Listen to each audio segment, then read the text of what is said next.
Informal contractions in English are short forms of words that people use when speaking English casually and conversationally. Because they are informal, they are not used in correct speech and are almost never used in formal writing.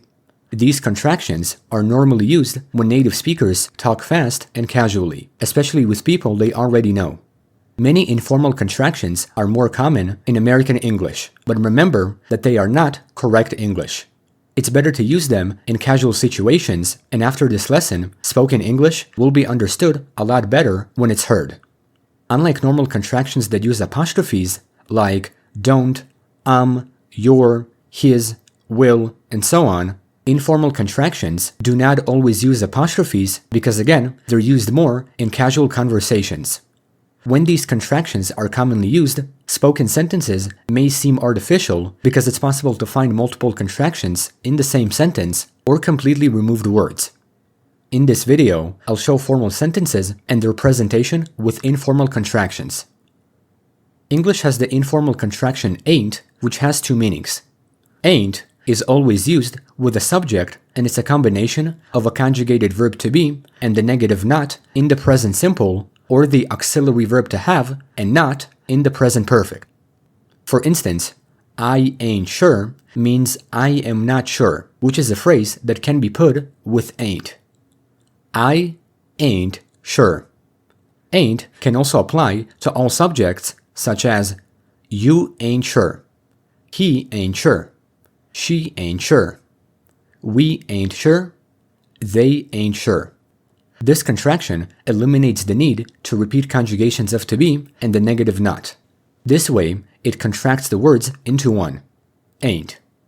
Additionally, ain't can be applied in the present perfect, such as I ain't finished yet.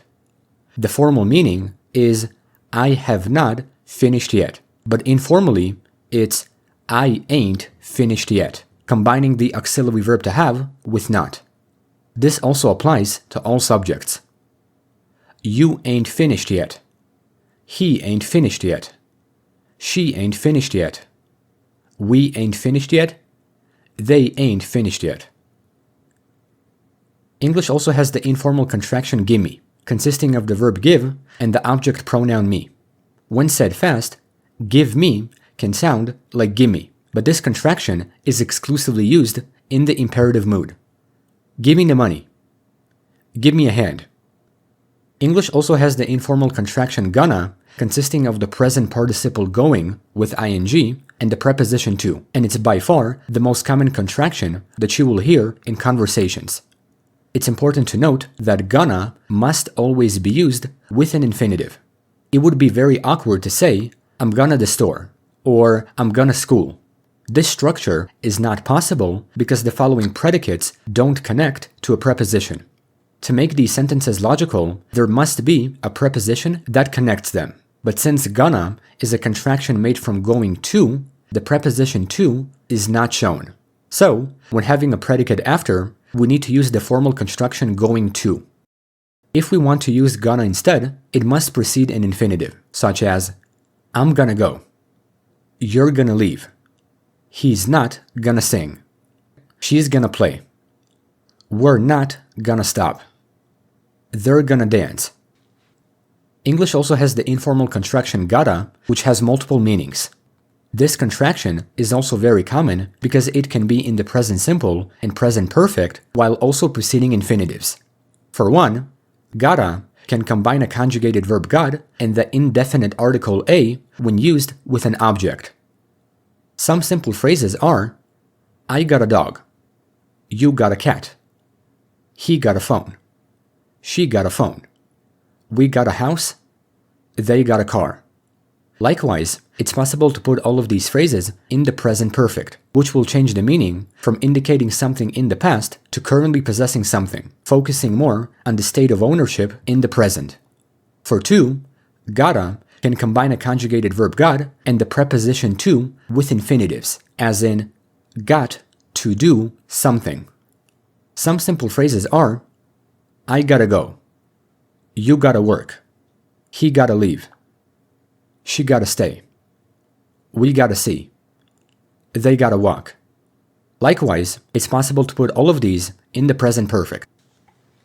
English also has the informal contraction kinda, consisting of kind of.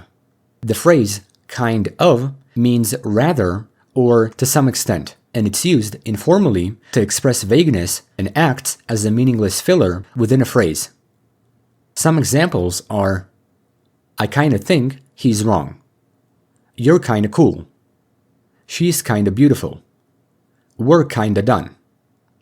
English also has the informal contraction lemme, consisting of the verb let and the object pronoun me.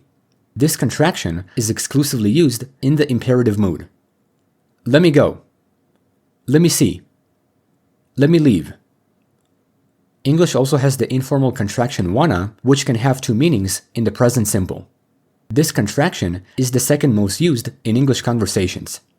For one, wanna can combine the conjugated verb want and the indefinite article a when used with an object in the present simple. To make learning simple, let's reuse some of the previous examples. I want a dog. You want a cat. We want a house. They want a car. For two, wanna can combine the conjugated verb want and the preposition to with infinitives, as in want to do something. Again, let's reuse the previous examples. I want to go. You want to work. We want to see. They want to walk. English also has the informal contraction watcha, consisting of what are you, what have you, or what do you. What's special about watcha is that it makes an interrogative contraction that can only be used in questions in the present. Watcha can act like what are you, followed by a present participle ending with ing in the present continuous. What you going to do? What you going to do? Additionally, it can act like what have you, consisting of the auxiliary verb to have followed by an infinitive. What you got for me? What you got for me? At last, it can also act like what do you, having the auxiliary verb do followed by an infinitive. What you want to do? What you want to do?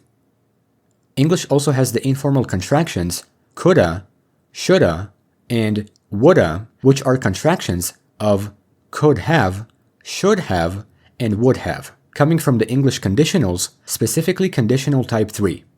Individually, coulda, shoulda, and woulda are separate phrases that show regret or disappointment about past actions or missed opportunities. Essentially, the meaning can be directly expressed within a sentence in conditional type 3, like, if I had a chance. If I had a chance, I could have done something differently. I should have done something differently. I would have done something differently. These contractions are often used together, and it's a casual way of conveying a sense of a missed potential. When saying coulda, shoulda, woulda, it's a way to reflect on a past situation where there could have, should have, or would have been something different. Here are some practical examples. I should have studied for the test. I could have gotten a better grade. I would have been too tired. Finally, English has the easiest informal contraction, and that is ya. It's an informal way of saying you or your, and it's used very frequently. In my previous video, I talked about English connected speech, and I showed a few examples with ya. So, to conclude this lesson, let's reuse them, along with a few new examples. Does your friend cook? Has your plane landed? What's your name? It's your lucky day. It hurts ya. Who saw ya? How are ya? In conclusion, this is how informal contractions work in English, and while there may be more, these are the most common ones that I decided to show. Remember, English informal contractions are used in conversations and English connected speech. They're almost never used in formal writing, so I completely do not advise that you use them in academic papers, exams, books, essays, letters, documents, and more. It's better to use them when speaking in casual situations, like conversations with friends, personal emails, and social media posts. This is how informal contractions work in English.